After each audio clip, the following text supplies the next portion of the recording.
الفنان القدير محمد محب ابن محافظة البحيرة، النهارده تقول ايه لأهالي المحافظة في عيدهم القومي؟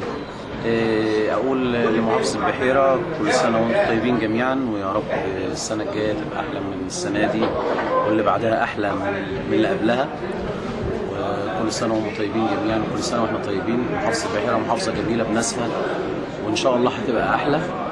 وبقول لأهالي رشيد كل سنة وانتم طيبين، لأن طبعا احنا بنحتفل بالمناسبة ديت بمناسبة انتصار أهالي رشيد على الحملة الإنجليزية سنة 1807.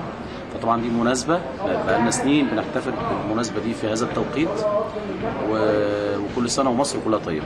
النهارده في احتفالية طبعا حضرتك هتحييها النهارده، اللي هي 100 عريس وعروسة النهارده الحفلة بتاعتهم.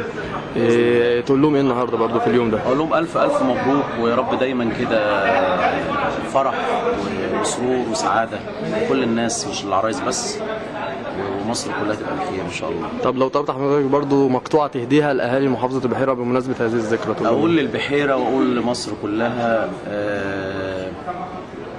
يا اغلى اسم في الوجود يا مصر، يا اسم مخلوق للخلود يا مصر، نعيش لمصر ونموت لمصر.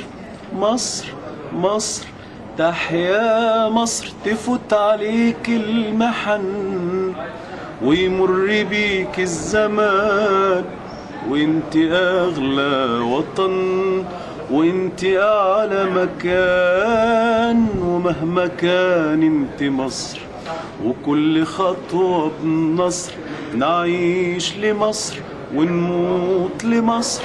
مصر مصر تحيا مصر.